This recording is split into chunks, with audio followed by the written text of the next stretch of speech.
MA इतिहास fourth semester के इस वीडियो में आप सभी का स्वागत है और मैं हूं विकास टेकरे। आज के इस वीडियो में हम ये समझेंगे कि पर्यटक गाइड क्या होता है और उसकी योग्यताएं क्या होती है। हम पर्यटक गाइड की शैक्षणिक योग्यताओं को भी देखेंगे और एक सामान्य गाइड की योग्यताएं क्या होती है हम ये भी देखेंगे, क्योंकि कई बार कुछ लोग ऐसे होते हैं जिनके पास में शैक्षणिक योग्यताएं तो बेहद कम होती है, लेकिन उनकी जो गाइड होने की योग्यताएं हैं वो इतने काबिल होते हैं कि बिना पढ़े लिखे या फिर कम पढ़े लिखे होकर भी वे बहुत अच्छे से लोगों को एंटरटेन करते हुए चीज़ों के बारे में समझा देते हैं। इसीलिए हम दोनों प्रकार की योग्यताओं को देखेंगे और उससे पहले आप समझिए कि गाइड क्या होता है। अक्सर हम ये देखते हैं कि जब हम किसी परीक्षा की तैयारी करते हैं, चाहे स्कूल की हो या कॉलेज की हो, तो हम मोटी मोटी किताबों से बचने के चक्कर में एग्ज़ाम के लास्ट में गाइड लेकर आते हैं। हम विश्वास लेकर आते हैं, हम 20 लेकर आते हैं, अलग अलग प्रकार की पतली पतली सी गाइड लेकर आते हैं जिनमें बहुत ही शॉर्ट में और आसान भाषा में चीज़ों को समझाया जाता है, जिनके ज़रिए हमारी तैयारी और बेहतर होती है और हम और अच्छे से पास हो पाते हैं और अच्छे नंबर ले पाते हैं। उसी तरह से जब हम कहीं घूमने जाते हैं और किसी इमारत को देखते हैं, किसी महल को देखते हैं, तो हम सामान्य रूप से उसे एक घर समझते हैं, उसे एक दीवार समझते हैं, हमारे मन में कोई ख्याल नहीं आता। लेकिन गाइड वो होता है जो उसी दीवार के बारे में, उसी महल के बारे में 10 नई बातें हमें बता देता है और हमारा इंटरेस्ट उसके लिए जगह देता है। एक जगह पर जहाँ हम सोचते हैं कि ये बहुत ही नॉर्मल जगह है, हम यहाँ पर यूं ही आए, थोड़ी देर बाद पता चलता है कि यहाँ पर महाराजा छत्रपति शिवाजी रहा करते थे, तो अचानक से हमारे अंदर प्राउड फीलिंग आ जाती है। तो जो गाइड होता है, टूरिस्ट गाइड होता है, वो हमारी यात्राओं को बढ़ाने के लिए, हमारी यात्राओं को मज़ेदार बनाने के लिए और आसान बनाने के लिए होता है। ठीक उसी तरह जैसे हम 20 गाइड्स या फिर पतली गाइड्स का इस्तेमाल करते हैं पढ़ाई को आसान बनाने के लिए। तो यहाँ पर आप गाइड का अर्थ तो समझ गए होंगे कि यात्राओं को आसान बनाने के लिए और यात्राओं को ज्ञानवर्धक बनाने के लिए गाइड का इस्तेमाल किया जाता है। गाइड शब्द दो शब्दों से बना है जिसका अर्थ होता है मार्गदर्शक, मार्ग बताने वाला या राह दिखाने वाला। हम गाइड को पथ प्रदर्शक या फिर हम गाइड को यात्रा सलाहकार भी कहते हैं। आपको इस बात की जानकारी होना चाहिए कि गाइड जो होता है किसी भी देश का गैर सरकारी राजदूत होता है।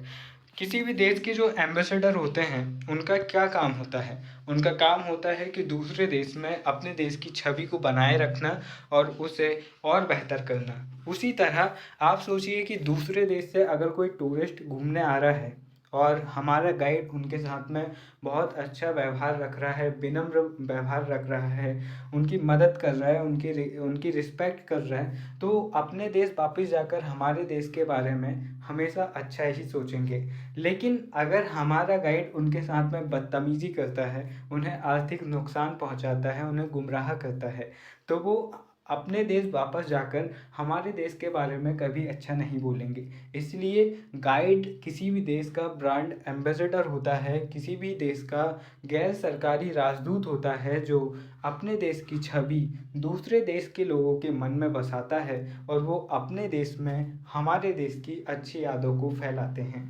दोस्तों, दुनिया के बहुत सारे ऐसे देश हैं जो टूरिज्म पर टिके हुए हैं। जैसे हम श्रीलंका की बात कर लेते हैं, हम मालदीव की बात कर लेते हैं, दुबई हो गया, सिंगापुर हो गया, या फिर हम भारत में गोवा जैसे राज्यों की बात कर लेते हैं।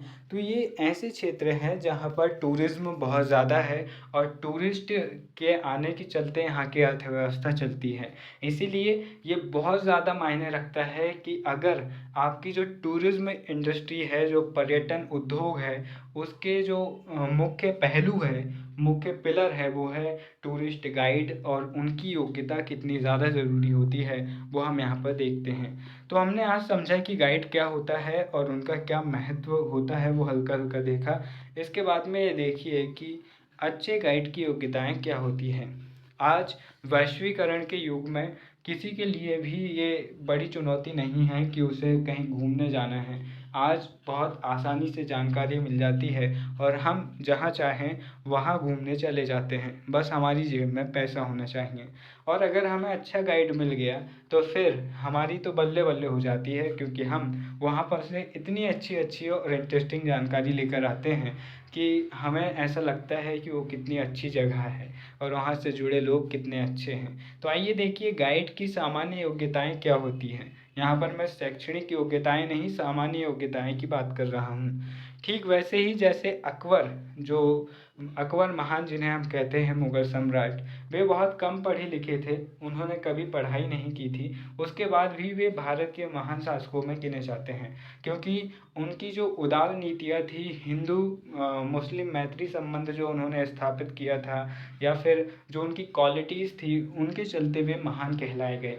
उसी तरह किसी भी एक गाइड के अंदर ज़रूरी नहीं कि सिर्फ शैक्षणिक योग्यता हो, ज़रूरी है कि उनके अंदर सामान्य योग्यताएं भी होनी चाहिए। वे कौन कौन सी है देखिए। एक अच्छे गाइड के विविध पर्यटक स्थलों की भौगोलिक, ऐतिहासिक एवं धार्मिक तथा सांस्कृतिक जानकारी आवश्यक रूप से होनी चाहिए।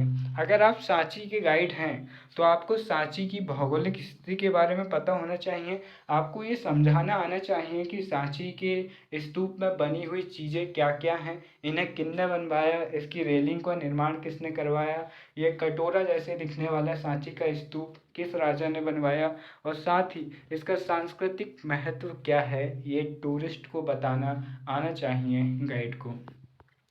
क्षेत्रीय, राष्ट्रीय एवं अंग्रेजी आदि अंतर्राष्ट्रीय भाषा का ज्ञान होना चाहिए। अंग्रेजी जो कि वैश्विक स्तर की भाषा है और दुनिया भर से टूरिस्ट आते हैं, तो उन्हें समझाने के लिए गाइड को अंग्रेजी आना चाहिए, क्योंकि अंग्रेजी का स्तर बहुत व्यापक है। साथ ही राष्ट्रीय भाषा से आशय है, जैसे हमारे देश की कोई राष्ट्रीय भाषा नहीं है, लेकिन राष्ट्रीय भाषा सामान्य तौर पर वो होती है जो देश में सबसे ज़्यादा बोली जाती है। जैसे हमारे देश में सबसे ज़्यादा बोली जाती है हिंदी, तो गाइड को हिंदी भी आनी चाहिए, चाहे वो किसी भी क्षेत्र का हो, क्योंकि हिंदी की पॉपुलेशन ज़्यादा है, तो ये संभावनाएं भी ज़्यादा होंगी कि पर्यटक के रूप में आने वाले देसी लोगों में हिंदी भाषी लोग ज़्यादा होंगे। साथ ही गाइड को क्षेत्रीय भाषा भी आनी चाहिए। अब उदाहरण के लिए मानिए कि अगर कोई विदेशी पर्यटक आया और वो किसी ट्राइबल क्षेत्र में गया घूमने के लिए, और उसका मन हुआ कि मैं यहाँ की ट्राइबल लोगों से बात करूँगा, यहाँ के आदिवासी जनजातीय लोगों से बात करूँगा। अब उसे तो आती नहीं है, अब वो बोलेगा गाइड को कि मुझे इनसे बात करनी है, तुम किसी भी तरफ से हमारे बीच में इंटरेक्ट करवाओ। तो यहाँ पर गाइड का दायित्व बनेगा कि उसे अगर क्षेत्रीय भाषा आती है तो वो बहुत आसानी से वहाँ के ट्राइबल लोगों से उन टूरिस्टों की बात करवा देगा। लेकिन अगर उसे नहीं आती तो यहाँ पर गलत इम्पैक्ट, गलत प्रभाव उन पर्यटकों के मन में उस गाइड के लिए पड़ेगा। यहाँ पर अगला है, उसे व्यवहार कुशल, आगंतुकों के प्रति सम्मान से पूर्ण भाव होना चाहिए। उसे बोलने की अच्छी कला होनी चाहिए, सम्मान के साथ और विनम्र के साथ उसे बात करना आना चाहिए। चौथा बिंदु है, उसे भारतीय परिवेश एवं इतिहास कला का ज्ञान होना चाहिए। पांचवा है, क्षेत्र के होटलों, खाने पीने के स्थान तथा यातायात साधनों की जानकारी जरूरी होनी चाहिए, क्योंकि ज़्यादातर गाइड जो कि विदेश से आते हैं या फिर बाहर क्षेत्रों से आते हैं, उन्हें उस क्षेत्र की जानकारी होती नहीं है, और जिसके चलते उन्हें आर्थिक नुकसान पहुंचने का या फिर उनके साथ में धोखा होने का नुकसान ज़्यादा होता है। लेकिन अगर गाइड उन्हें सही जानकारी समय पर दे दे तो वे कई सारी समस्याओं से बच जाएंगे और बहुत आसानी से उनका वहाँ पर समय कटेगा और वे घूमकर वापस जा सकते हैं। भारतीय मुद्रा से विभिन्न देशों की मुद्राओं की विनिमय दर का ज्ञान आवश्यक होना चाहिए। एक गाइड को ये पता होना चाहिए कि $1 में कितने रुपए होते हैं, एक दिनार कितने रुपए की होती है, एक स्टर्लिंग कितने रुपए की होती है, और अलग अलग मुद्राओं की दर के बारे में पता होना चाहिए, ताकि वह अपनी फीस और जो टूरिस्ट है उन्हें ये समझा सके कि अगर आपको इस क्षेत्र में कुछ खरीदना है तो आप इस तरह से पैसों का ट्रांसफ़र कर सकते हैं, इस तरह से आप अपनी मुद्रा को बदल सकते हैं और आसानी से अपने चीज़ों को खरीद कर जा सकते हैं। इसके बाद में उसे मानचित्रों तथा कलाकृतियों के बारे में समझाने का कौशल आना चाहिए। उसे विनम्र तथा धर्मनिरपेक्ष तथा पूर्वाग्रहों से परे होना चाहिए। जैसे कि हम जानते हैं कि जो गाइड होता है वो गैर सरकारी एम्बेसडर होता है, किसी भी सरकार का राजदूत होता है, अगर वो उसका व्यवहार विनम्र होगा तो उन टूरिस्टों पर जो अलग अलग क्षेत्रों से हैं, अलग अलग देशों से हैं, उनका हमारे देश के प्रति सकारात्मक प्रभाव पड़ेगा। साथ ही अगर वह धर्मनिरपेक्ष है तो वह चीज़ों के बारे में आसानी से समझा पाएगा और किसी एक धर्म के प्रति झुकाव नहीं रखेगा। साथ ही वह किसी पूर्वाग्रहों से ग्रसित नहीं होना चाहिए। उसके मन में पहले से ही यह नहीं होना चाहिए कि हाँ, मैं यही साबित करके रहूँगा और तुम्हारा माइंडसेट भी ऐसे ही बना के रहूँगा। मैं ऐसा सोचता हूँ और तुमको भी ऐसा ही सोचना पड़ेगा। तो एक अच्छे गाइड के गुण यही है कि वह विनम्र, धर्मनिरपेक्ष और पूर्वाग्रहों से परे रहे। तो हमने यहाँ पर एक अच्छे गाइड की योग्यताओं को देखा। ये शैक्षणिक योग्यताएं नहीं हैं, ये सामान्य योग्यताएं हैं। हम कई बार देखते हैं कि कुछ गाइड ऐसे होते हैं जो बहुत कम पढ़े लिखे हैं, उसके बाद भी बोलते बोलते उन्होंने अंग्रेजी सीख ली और दूसरी भाषाओं को ऐसे इंटरेस्ट के साथ सीख लिया और वे बहुत प्रसिद्ध गाइड बन गए, जबकि उनकी शैक्षणिक योग्यताएं ना के बराबर है। तो अगर ये सामान्य योग्यताएं किसी व्यक्ति में है तो वो बहुत अच्छा गाइड बन सकता है। अब इसके बाद में देखिए, गाइड के लिए शैक्षणिक योग्यता क्या है। जो सरकार की ओर से उससे जुड़े या उस नौकरी में लगे हैं, उनको स्नातक उत्तीर्ण होना अनिवार्य है। उनके पास में यानी कि यूजी की डिग्री होनी चाहिए, चाहे वे किसी भी संकाय से हो।